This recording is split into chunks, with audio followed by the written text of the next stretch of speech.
مبارک میں اللہ تعالیٰ شیطان کو، بڑے بڑے شیاطین کو قید کر دیتے ہیں تاکہ وہ انسانوں کو گناہوں پہ برگلا نہ سکیں۔ اب دیکھیں قدرت کا کیا بندوبست ہے کہ ایک طرف تو شیطانوں کو قید کر دیا تو مومن کے لیے نیکی کرنی آسان ہو گئی۔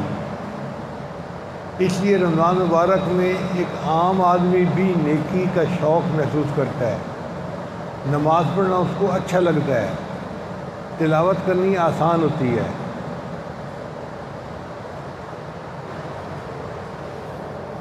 پھر اللہ تعالیٰ نے یہ بھی اپنے حبیب صلی اللہ علیہ وسلم کے ذریعے فرما دیا کہ رمضان مبارک کی ہر رات کو میں لاکھوں جہنمی جہنم سے بری کروں گا تاکہ ایمان والوں کو اور زیادہ ترغیب ہو کہ وہ دعائیں مانگیں اور رجوع الی اللہ کریں۔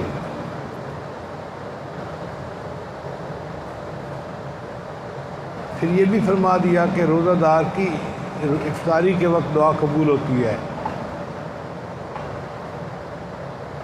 تو تمام وہ معاملات اللہ نے پورے کر دیے جن سے کہ بندے کے اندر ایک شوق پیدا ہوتا ہے کہ میں اپنے گناہوں کو بخشواؤں اور اللہ سے اس کی نعمتیں زیادہ سے زیادہ مانگوں۔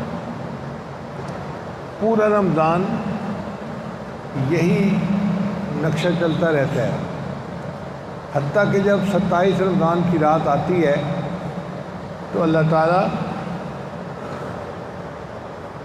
آسمان سے فرشتوں کو بھیجتے ہیں۔ جبرائیل السلام بھی اترتے ہیں اور جبرائیل علیہ السلام کے ساتھ لاکھوں فرشتے آسمان سے زمین پر اترتے ہیں اور وہ عبادت کرنے والے لوگوں کو سلام کرتے ہیں۔ اب فرشتے اپنی مرضی سے تو زمین پہ نہیں آتے، اللہ بھیجتے ہیں ان کو۔ اور اللہ کیوں بھیجتے ہیں؟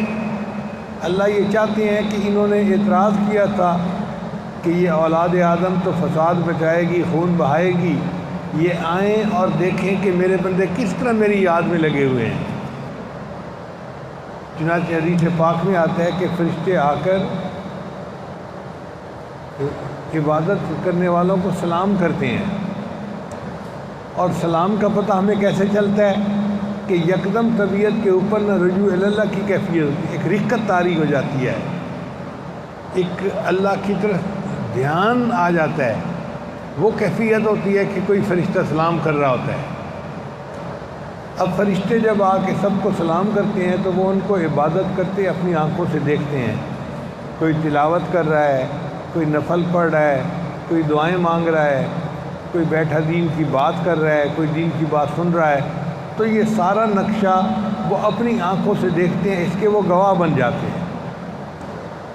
حدیث مبارکہ میں آتا ہے کہ یہ فرشتے پھر واپس آسمانوں پہ جاتے ہیں، تو جو فرشتے آسمانوں پہ رہ گئے تھے وہ ان سے پوچھتے ہیں سناؤ بھائی کہاں گئے تھے؟ تو یہ فرشتے ان کو پوری کی پوری کارگزاری سناتے ہیں،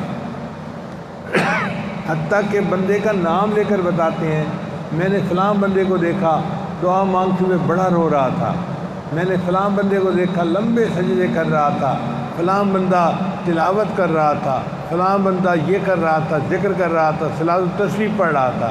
وہ اپنی کارگزاری سناتے ہیں۔ تو کارگزاری سن کر جو آسمانوں کے فرشتے ہیں وہ بھی یہ تصدیق کرتے ہیں کہ واقعی اللہ نے جس کو اپنا خلیفہ بنایا وہ دنیا کے اندر نیکی کر رہا ہے اور اللہ کے سامنے گناہوں پہ آنسو بہا رہا ہے۔ تو اللہ تعالیٰ کی بات سچ ثابت ہو جاتی ہے کہ میں نے آدم علیہ السلام کو زمین میں اپنا خلیفہ بنایا۔ اس کو کہتے ہیں فرشتوں کو دکھانا تھا بشر ایسے بھی ہوتے ہیں۔ اللہ نے فرشتوں کو دکھانا تھا کہ دیکھو میرے فرشتوں تم تو عبادت کرتے ہی ہو مگر تمہارے اندر نفس نہیں ہے اور تمہارے پیچھے شیطان بھی نہیں لگا ہوا۔ یہ میرے وہ بندے ہیں جن کے پاس دو دشمن ہیں، ایک بیرونی دشمن جو شیطان ہے اور ایک اندرونی دشمن جو ان کا نفس ہے۔ ان دونوں دشمنوں کے باوجود یہ میری جو عبادت کر رہے ہیں اس کا مطلب یہ کہ یہ صحیح مجھ سے محبت کرنے والے میرے بندے ہیں۔ چنانچہ رمضان مبارک میں اللہ تعالیٰ اتنے خوش ہوتے ہیں، ہر رات جہنمی جہنم سے بری کیے جاتے ہیں۔ پھر جب رمضان مبارک کی آخری رات ہوتی ہے، حدیث مبارکہ میں ہے پہلی رمضان سے لے کر اس رات تک جتنے ٹوٹل جہنمی جہنم سے بری ہوئے تھے، آخری رات میں اتنے جہنمی اور جہنم سے بری کر دیے جاتے ہیں۔ تو گویا کروڑوں لوگ جہنم سے بری کر دیے جاتے ہیں۔ پھر یہی نہیں کہ بھئی رمضان ختم ہو گیا تو اب مغفرت ختم ہو گئی، یہ مغفرت کا سلسلہ چلتا رہتا ہے۔ رمضان کے بعد کی جو رات ہے اس کو کہتے ہیں لیلۃ الجائزہ، عورتیں اس کو چاند رات کہتی ہیں، ہم اس کو عید کی رات کہتے ہیں۔ اس عید کی رات میں جنت کو خوشبوؤں کی دھونی دی جاتی ہے، سجایا جاتا ہے، حتیٰ کہ جنتی مخلوق پوچھتی ہے، حوریں پوچھتی ہیں یہ کون مہمان ہے کہ جس کی خاطر جنت کو اتنا سجایا جا رہا ہے؟ تو فرشتے انہیں بتاتے ہیں کہ میرے اللہ کے جو آخری یعنی پیغمبر تھے، نبی علیہ السلام، اللہ کے محبوب، ان کی امت نے روزے رکھے اور ان روزوں پہ اللہ نے ان کو اجر عطا کیا، اور ان کے اجر کے بدلے میں تمہیں سجایا جا رہا ہے تاکہ وہ آئیں اور تم سے لطف اندوز ہو جائیں۔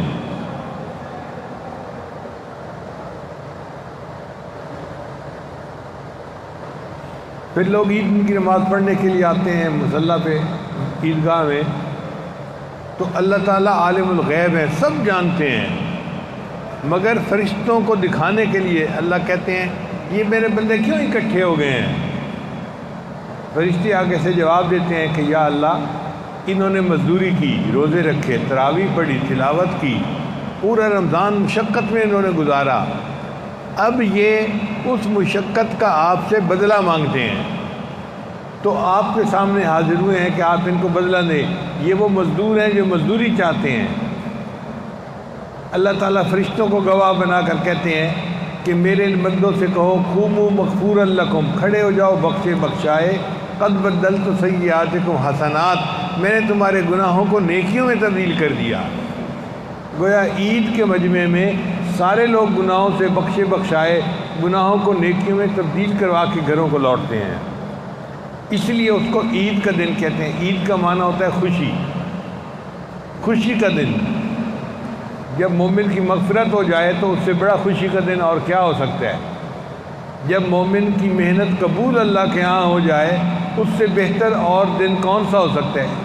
اس لیے عید کا دن مومن جو ہوتا ہے وہ اللہ کا مہمان ہوتا ہے۔ آپ پورا سال جس دن چاہیں روزہ رکھیں، عید کے دن روزہ نہیں رکھ سکتے۔ عید کے دن روزہ رکھنا گناہ ہے۔ کیوں؟ کہ بادشاہ فقراء کو کھانے کے لیے بلائے اور فقیر کہ جی میں نے تو روزہ رکھا ہوا ہے، تو یہ تو بادشاہ کی شان میں گستاخی ہے۔ اس لیے عید کے دن کوئی روزہ نہیں رکھ سکتا، وہ افطاری کا دن ہے۔ اللہ تعالیٰ نے فرمایا تم خود بھی کھاؤ اور جو غرباء ہیں ان کو بھی کھلاؤ۔ اس لیے عید کے دن فطرانہ اللہ نے بندے کے اوپر لازم کر دیا کہ نماز پر جانے سے پہلے اپنے گھروں میں فطرانہ ادا کرو تاکہ غریبوں کو بھی کچھ کھانے کو مل جائے۔ اب جب گناہوں کی بخشش ہو گئی تو ایمان والوں کے لیے تو خوشی کی بات ہے کہ گناہوں سے مغفرت ہو گئی۔ یہ تو ایک پہلو تھا۔ دوسرا پہلو یہ تھا کہ ہم سکولوں کالجوں میں دیکھتے ہیں کہ بچہ جب پڑھتا ہے نا تو اس کو سارا سال پڑھانے کے بعد امتحان لیا جاتا ہے۔ اللہ تعالیٰ نے بھی مومن کو کہا کہ کلمہ پڑھو، مومن نے کلمہ پڑھا، اللہ نے اس کا امتحان بنا دیا۔ جیسے کالج اسکول میں ہوتا ہے نا اے پیپر اور بی پیپر، اللہ نے بھی مومن کے دو پیپر بنا دیے۔ ایک پیپر تھا مالی پیپر اور ایک پیپر تھا جسمانی پیپر۔ مالی پیپر میں اللہ نے مومن کو حکم دیا کہ تم اپنے مال کی زکوٰۃ ادا کرو۔ چنانچہ رجب اور شعبان کے اندر مومن اپنے مال کی زکوٰۃ ادا کرتا ہے۔ جس نے زکوٰۃ ادا کر دی وہ گویا اے پیپر کے اندر کامیاب ہو گیا، پاس ہو گیا۔ پھر رمضان شریف میں بی پیپر شروع ہوتا ہے۔ میرے بندو روزہ رکھو، تراویح پڑھو۔ یہ جسمانی مشقت کا پیپر ہے، سارا دن بھوکا پیاسا رہنا، حالانکہ محنت مزدوری بھی کرنی پڑتی ہے، اور رات کو تراویح پڑھنا، پورا مہینہ اس طرح گزارو۔ تو مومن نے یہ کام بھی کر کے دکھا دیا۔ تو فرمایا میرے بندے تم اے پیپر میں بھی کامیاب ہو گئے اور بی پیپر میں بھی کامیاب ہو گئے۔ اب جب دونوں پیپر میں کامیاب ہو گیا تو اللہ تعالیٰ نے مومن کو حکم دیا کہ اب تم کامیاب ہو، لہذا تمہارے لیے عید کا دن مغفرت کا دن ہے۔ دیکھا گیا ہے کہ جو طالب علم کامیاب ہو جائے اس کو انعام دیا جاتا ہے۔ اللہ تعالیٰ نے بھی یہی قانون بنا دیا، میرے بندو تم اے پیپر اور بی پیپر دونوں میں کامیاب ہو گئے، اب میں تمہیں انعام دیتا ہوں۔ اس لیے کہا جاتا ہے کہ رمضان مبارک کام کا مہینہ ہے اور ذی الحجہ انعام کا مہینہ ہے۔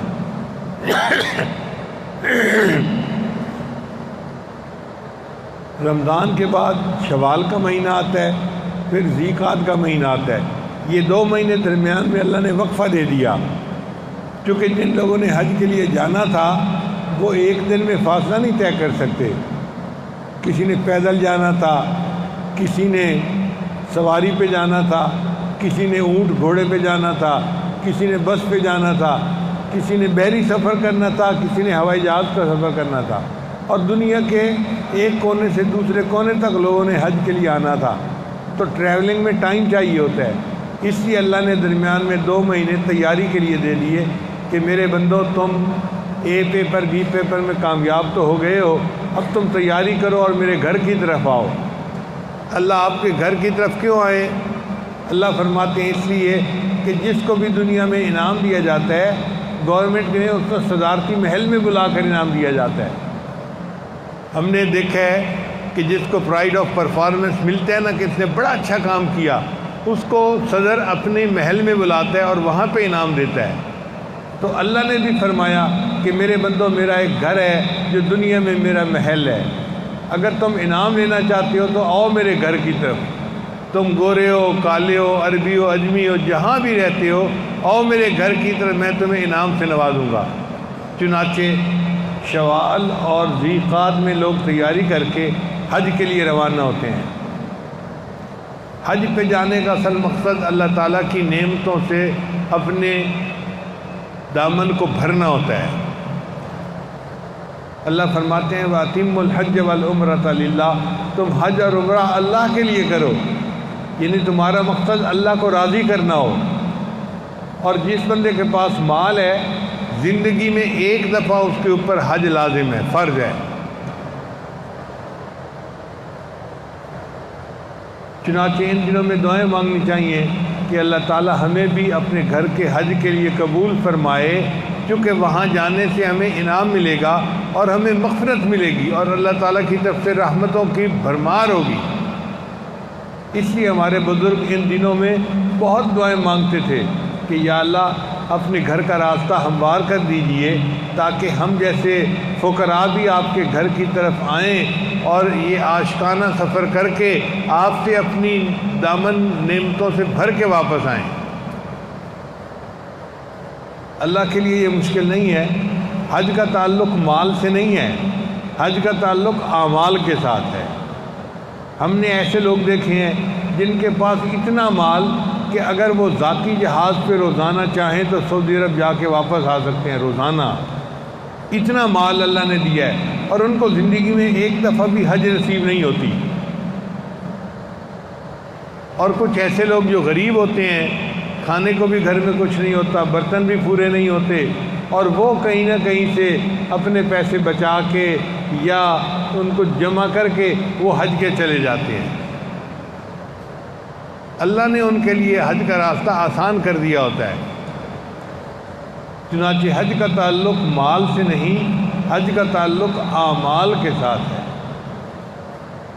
اب ہو سکتا ہے کسی کی دعا لگ گئی ہو، ماں نے دعا دی قبول ہو گئی، باپ نے دعا دی قبول ہو گئی، ہم نے کسی غریب کو کوئی مدد کی، اس نے دعا دے دی، اللہ کے ہاں قبول ہو گئی، یا ہم نے کسی بچے کے سر پر شفقت کا ہاتھ رکھا اور بچے کے دل سے دعا نکلی اور اللہ کے ہاں قبول ہو گئی اور اللہ نے ہمارے لیے اپنے گھر کے راستے کے دروازے کھول دیے۔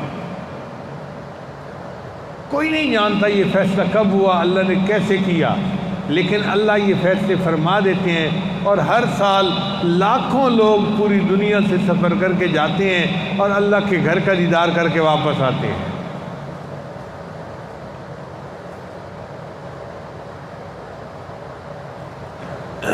چنانچہ حضرت مولانا حسین احمد مدنی رحمۃ اللہ علیہ ان ایام میں اکثر سوچتے تھے کہ راستہ کھلے اور میں بھی حج کے لیے جاؤں۔ کبھی کبھی فرمایا کرتے تھے معلوم نہیں اس شاخ کیا کر رہے ہوں گے، یعنی جو لوگ احرام باندھ کے حج کے لیے چل پڑے، پتہ نہیں کوئی طواف کر رہا ہوگا، کوئی حجر اسود کو بوسہ دے رہا ہوگا، کوئی غلاف کعبہ کو پکڑ کے دعائیں مانگ رہا ہوگا، کوئی اپنے اللہ کے سامنے بیٹھ کے جو ہے نا ذکر کر رہا ہوگا، معلوم نہیں وہ شاخ کیا کر رہے ہوں گے۔ تو پوری دنیا سے اللہ کے چاہنے والے، عشق اللہ سے کرنے والے یہ اکٹھے ہوتے ہیں مکہ مکرمہ میں، اور ذی الحجہ کے اندر جا کر یہ سارا مجمع مکمل ہو جاتا ہے۔ اجازت ہو تو آ کر میں بھی شامل ان میں ہو جاؤں، اجازت ہو تو آ کر میں بھی شامل ان میں ہو جاؤں، سنا ہے کل تیرے در پر ہجوم عاشقاں ہوگا۔ اے اللہ آپ کے در پر ہجوم عاشقاں ہوگا، اجازت ہو تو ہم بھی اس میں شامل ہو جائیں۔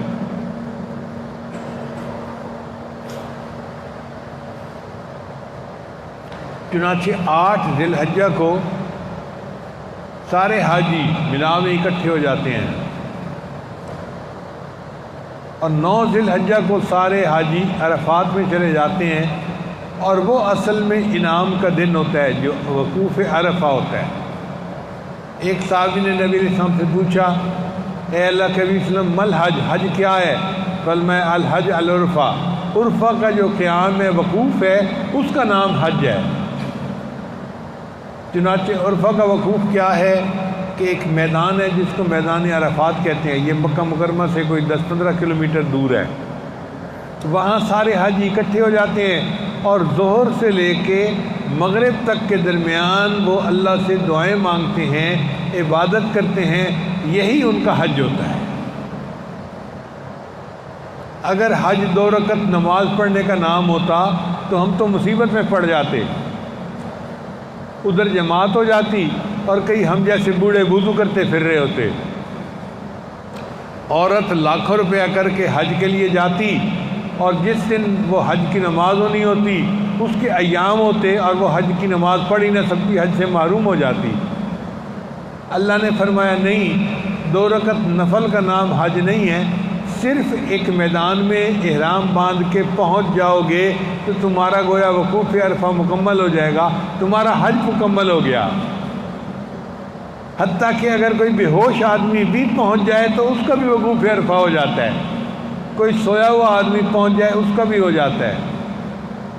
اللہ نے صحت مندوں کا بھی خیال رکھا، بیماروں کا بھی خیال رکھا، اور اس دن اللہ تعالیٰ اتنے خوش ہوتے ہیں، اتنے خوش ہوتے ہیں کہ شیطان ذلیل و خوار ہوتا ہے۔ نبی علیہ السلام نے فرمایا میں نے یا تو میدان بدر میں شیطان کو ذلیل و خوار ہوتے دیکھا تھا یا پھر میدان عرفہ میں شیطان کو ذلیل و خوار ہوتے دیکھا۔ اپنے سر پہ مٹی ڈالتا ہے اور کہتا ہے کہ میں نے اتنی مشکل سے ان سے گناہ کروائے تھے اور یہ لوگ یہاں پہنچ گئے اور اللہ نے ان کے سب گناہوں کو معاف کر دیا، میری ساری محنت پہ پانی پھر گیا۔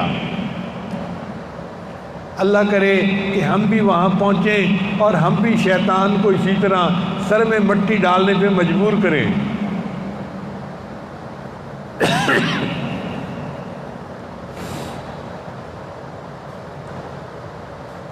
وقوف عرفہ میں اللہ رب العزت اتنے خوش ہوتے ہیں کہ بندہ جو دعا مانگتا ہے اللہ اس کی دعا کو قبول فرما لیتے ہیں۔ اسی حدیث پاک میں آتا ہے کہ جو بندہ وقوف عرفہ کرے اور پھر کہے کہ میری بخشش نہیں ہوئی، اللہ اس سے ناراض ہوتے ہیں۔ اس کی مثال یوں سمجھیے کہ اگر کوئی فقیر کسی سخی کے دروازے پر آئے اور پھر کہے جی کہ مجھے تو وہاں سے کچھ نہ ملا، تو سخی ناراض ہوگا، اور تو ہے کون کہنے والا کچھ نہ ملا؟ میرے دروازے تو ہزاروں لاکھوں آ کے دامن بھر کے جاتے ہیں، تو کیسے خالی چلا گیا؟ تو جو بندہ میدان عرفہ میں جا کے بھی کہے کہ میری مغفرت نہ ہوئی، اللہ تعالیٰ اس سے ناراض ہوتے ہیں۔ تو اس کے لیے دعائیں بھی مانگنی چاہیے اور تیاری بھی کرنی چاہیے۔ اللہ رب العزت ہمارے لیے اپنے گھر کا راستہ آسان فرما دے، اور ہمیں اللہ تعالیٰ اپنے عشق و محبت میں یہ عاشقانہ سفر کرنے کی توفیق عطا فرمائے۔ آج کل کے حالات کی وجہ سے مشکل ہو گیا ہے سفر کا کرنا، تو دعاؤں کی زیادہ ضرورت ہے۔ پہلے اگر کم ضرورت ہوتی تھی تو آج زیادہ ضرورت ہے۔ پہلے اگر ایک چھٹانگ محنت کی ضرورت تھی تو آج ایک من محنت کرنے کی ضرورت ہے۔ زیادہ دعائیں مانگیں، زیادہ اللہ سے رجوع کریں کہ یا اللہ ہمارے لیے راستہ کھول دیجئے، تاکہ ہم بھی آپ کے گھر کا دیدار کر سکیں اور آپ کی رحمتوں سے اپنے دامن کو بھر سکیں۔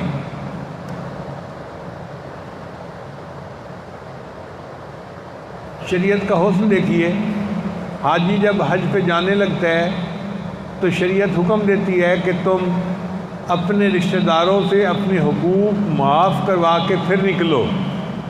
چنانچہ حاجی کو چاہیے کہ وہ اپنے دوستوں کو، رشتہ داروں کو ملے اور سب سے اپنے حقوق بخشوا کے جائے، جو دینا دلانا ہے وہ دے دلا کے جائے، تاکہ اس کے اوپر کوئی حقوق العباد نہ ہو۔ تو جانے سے پہلے حاجی کو کہا تم لوگوں کو ملو اور اپنا معاملہ طے کر کے جاؤ ان کے ساتھ۔ لیکن جب حج کر کے یہ واپس لوٹتا ہے، اب شریعت کا حکم یہ ہے کہ حاجی آ رہا ہے، اے لوگو تم اس کا استقبال کرو، یہ اللہ کی رحمتوں سے دامن بھر کے آ رہا ہے، یہ تمہارے لیے ہاتھ اٹھا دے گا، اس کی دعائیں قبول ہوں گی، تمہیں بھی اس کے سفر میں سے حصہ مل جائے گا۔ تو جب آتا ہے تو پھر لوگوں کو کہا کہ تم استقبال کرو۔ اتنی تو نعمتیں لے کے آتا ہے نا کہ اللہ تعالیٰ اس حاجی کا استقبال کروا رہے ہوتے ہیں۔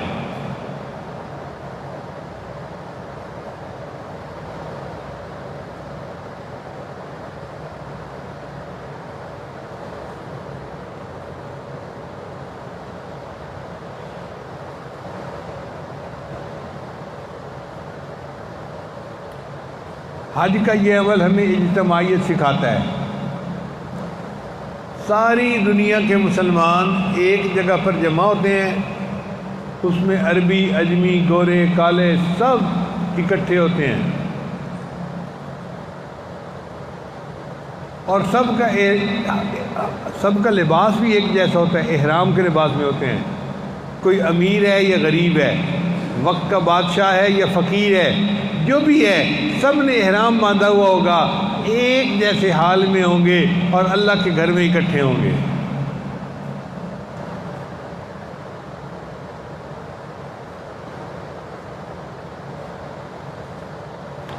بندہ و صاحب و محتاج و غنی ایک ہوئے، تیرے دربار میں پہنچے تو سبھی ایک ہوئے۔ اللہ کا دربار ایسا دربار ہے، اس میں سب کو ایک بن کے جانا پڑتا ہے۔ چنانچہ حج جو ہے وہ ہمیں اجتماعیت سکھاتا ہے۔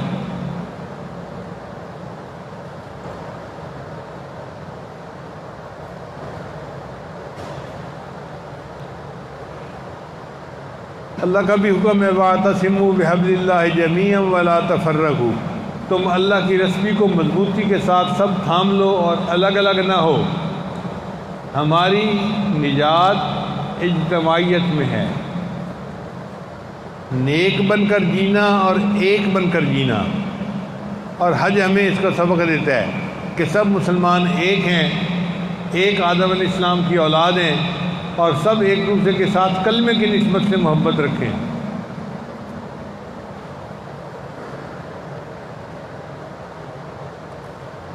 آپ دیکھیے کہ نماز بھی ہمیں اجتماعیت سکھاتی ہے، مگر نماز کی اجتماعیت کیا ہے کہ 5 مرتبہ تو محلے کی مسجد میں سب مسلمان اکٹھے ہوتے ہیں روزانہ، پھر ہفتے کے بعد جمعہ کے دن جامع مسجد میں اکٹھے ہوتے ہیں سب، پھر سال میں عید کے موقع پر عیدگاہ میں اکٹھے ہوتے ہیں. تو یہ ساری اجتماعیت شہری سطح پر ہو سکتی ہے، اس سے زیادہ نہیں ہو سکتی. لیکن حج کی اجتماعیت اس سے بھی بڑی اجتماعیت ہے. حج میں کوئی شہری سطح پہ لوگ اکٹھے نہیں ہوتے، ملکی سطح پہ بھی اکٹھے نہیں ہوتے، عالمی سطح پہ اکٹھے ہوتے ہیں. پوری دنیا کے مسلمان ایک جگہ پر جمع ہیں. ایسا اجتماع اور کسی جگہ پر نہیں ہوتا. چنانچہ یہ اللہ تعالیٰ نے ایک نمونہ دکھا دیا کہ دیکھو میرے کلمہ پڑھنے والے بندوں، تم سب ایک ہو، ایک آدم علیہ السلام کی اولاد ہو، اماں حوا کی اولاد ہو، اور تو سب آپس میں بھائی بہن بن کونوا عباد اللہ اخوانا، اے اللہ کے بندو بھائی بھائی بن کے زندگی گزارو. تو یہ حج کا پیغام حاجی لے کر آتا ہے اور پوری دنیا کے اندر پھر اپنی زندگی گزارتے ہیں. سچی بات تو یہ ہے کہ جتنے لوگ ہر سال حج پہ جاتے ہیں، اگر وہی بدل کے واپس آ جائیں نا صحیح معنوں میں، تو پوری دنیا کا ماحول ہی بدل جائے.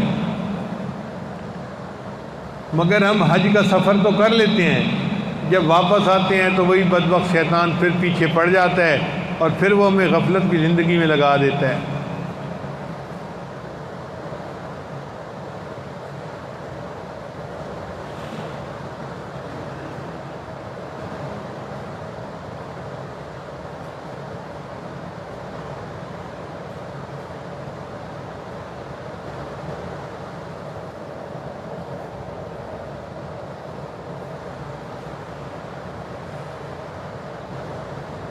چند سال پہلے سعودی اخبار کے اندر ایک خبر ہوئی، ایک یمن کا آدمی تھا، اس نے لکھا کہ جی میری عمر اس وقت 90 سال ہے.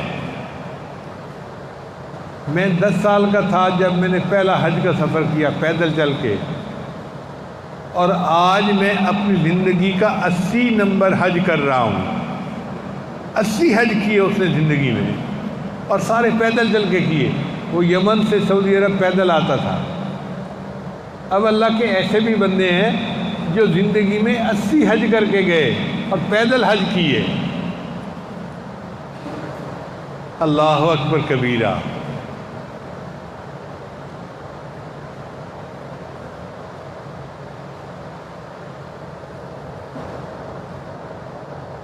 ہم تو مائل بکرم ہیں کوئی سائل ہی نہیں، ہم تو مائل بکرم ہیں کوئی سائل ہی نہیں، راہ دکھلائیں کسے راہ رو منزل ہی نہیں.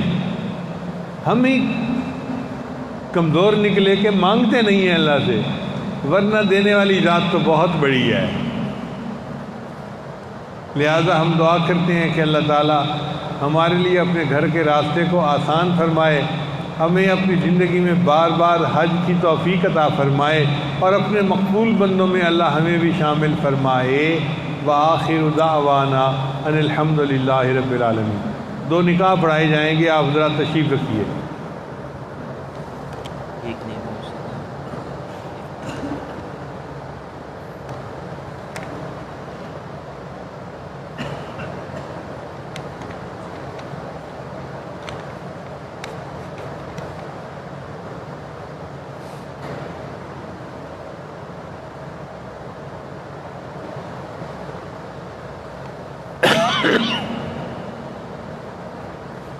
الحمد لله نحمده ونستعينه ونستغفره ونؤمن به ونتوكل عليه ونعوذ بالله من شرور أنفسنا ومن سيئات أعمالنا من يهده الله فلا مضل له ومن يضلله فلا هادي له ونشهد أن لا إله إلا الله وحده لا شريك له ونشهد أن سيدنا ومولانا محمدا عبده ورسوله.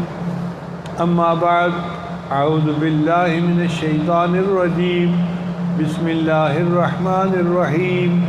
یا ایھا الناس اتقوا ربکم الذی خلقکم من نفس واحدہ وخلق منها زوجها وبث منهما رجالا كثيرا ونساء واتقوا الله الذي تساءلون به والأرحام إن الله كان عليكم رقيبا وقال الله تعالى في مقام آخر يا أيها الذين آمنوا اتقوا الله حق تقاته ولا تموتن إلا وأنتم مسلمون وقال الله تعالى في مقام آخر يا أيها الذين آمنوا اتقوا الله وقولوا قولا سديدا يصلح لكم أعمالكم ويغفر لكم ذنوبكم ومن يطع الله ورسوله فقد فاز فوزا عظيما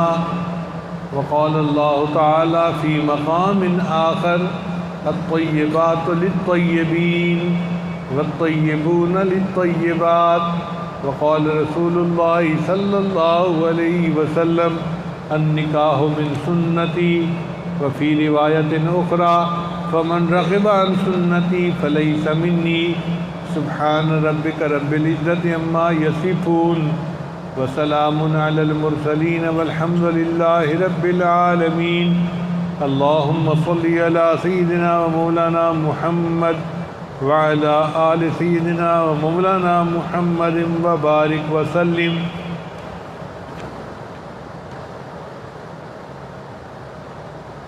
عبدالعزیز صاحب آپ دلہن کے والد بھی ہیں اور وکیل بھی ہیں. کیا آپ نے مسمات حلیمہ سعدیہ جو بیٹی ہیں عبدالعزیز صاحب کی، ان کو محمد عظیم جو بیٹے ہیں سلیم مسیحا کے، ان کے نکاح میں بعوض حق میں 10,000 روپیہ بمطابق شریعت محمدی سامنے شریگاؤں کے بچی کو ان کے نکاح میں پیش کیا؟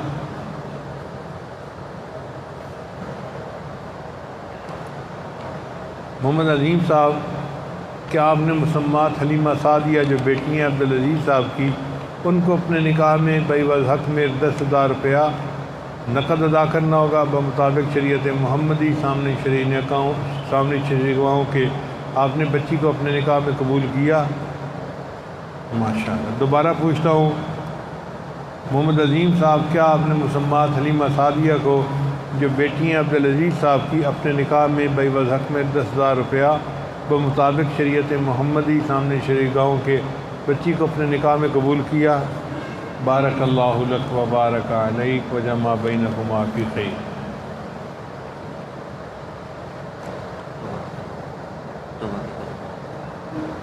سنتے پڑھنے سے پہلے کچھ حضرات توبہ ہونے کی نیت سے آئے ہوئے ہیں، تو توبہ کے کلمات پڑھ لیجئے، پھر انشاءاللہ سنتے پڑھتے ہیں. سچے دل کے ساتھ یہ کلمات پڑھتے جائیے. بسم اللہ الرحمن الرحیم.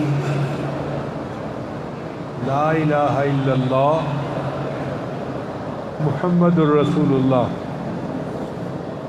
آمنت باللہ و ملائکتہ و کتبہ و رسلہ والیوم الآخر والقدر خیرہ و شرہ من اللہ تعالی والبعث بعد الموت. آمنت باللہ کما ہوا باسمائہ و صفاتہ وقبلت جمیع احکامہ اقرار باللسان و تصدیق بالقلب. اشہد ان لا الہ الا اللہ واشہد ان محمدا عبدہ ورسولہ. استغفر اللہ ربی من کل ذنب واتوب الیہ برحمتک یا ارحم الراحمین.